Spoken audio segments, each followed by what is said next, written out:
la question de la protection des lanceurs d'alerte revient un peu au devant de la scène en ce moment, parce qu'on était ce matin d'ailleurs auditionné en tant que Confédération CFDT sur ce sujet par le Conseil d'État, sur une demande express donc du Premier ministre qui souhaite auditionner l'ensemble des partenaires sociaux, organisations syndicales de salariés et organisations patronales, sur les dispositifs de lancement d'alerte. Cette revendication historique de la CFDT 4 depuis 2001, jusqu'à cette conférence de presse récemment, et puis dans le manifeste des droits et garanties attachés à la fonction, qui va nous servir de base à la négociation, on va dire, collective nationale interprofessionnelle sur l'encadrement.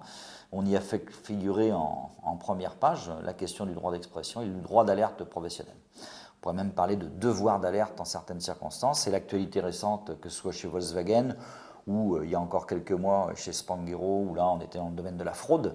Chez Volkswagen, on est dans le domaine finalement du non-respect d'un certain nombre de normes environnementales. Les ingénieurs finalement commencent à parler maintenant dans la presse en disant voilà quelles sont les pressions que l'on a subies. On nous a demandé finalement de contourner les règles. Mais nous, ce que l'on souhaiterait en tant qu'organisation syndicale, c'est plutôt que de parler après, une fois qu'il y a eu toutes les conséquences et tous les dégâts, y compris là, chez Volkswagen, en matière d'emploi, certainement, et bien que l'expression puisse être libérée et que la parole puisse être libérée avant. Ça suppose que soient mis en place des dispositifs, et quand on dit dispositifs, il faut articuler à la fois des dispositifs réglementaires, donc à travers la loi, mais aussi des dispositifs à travers le contrat. Donc nous, on souhaite clairement que ces sujets viennent dans le dialogue social, viennent dans la négociation collective, au plus proche des entreprises, mais aussi des branches professionnelles et des risques et des filières d'activité, parce que les risques ne sont pas les mêmes. Si on prend l'exemple de Volkswagen qui est d'actualité, on voit bien on est dans la filière automobile, donc c'est la dimension environnementale. Dans certains cas, si on était dans la fonction publique hospitalière, on serait peut-être dans le domaine finalement de la santé et de la santé publique.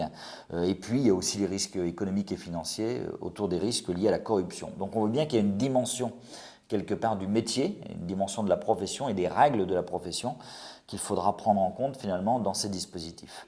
Un sujet particulièrement d'actualité aussi, c'est la mise en place d'une sorte de guichet unique, une maison des lanceurs d'alerte, ou un dispositif d'accueil centralisé, à la fois facile d'accès, simple d'accès, qui prendrait et qui serait à l'écoute finalement des lancements d'alerte, whistleblowers comme on dit, qui permettrait aussi la protection dès le premier jour, dès le signalement de ces salariés, parce que si on ne fait pas ça, et on a insisté ce matin auprès du Conseil d'État, ce sera toujours la double peine.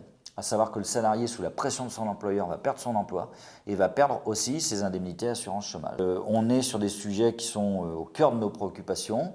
On a une fenêtre de tir extrêmement intéressante et favorable, puisque la négociation collective sur l'encadrement va poser aussi ces questions-là. Et puis elle renverra aussi aux négociations collectives de branche la responsabilité de discuter finalement de l'ensemble de ces sujets. Et si au bout de tout cela, on arrive à la fois à une meilleure protection en France, en Europe, mais aussi à l'international, on aura contribué quelque part à la prévention d'un certain nombre de risques économiques, sociaux et environnementaux.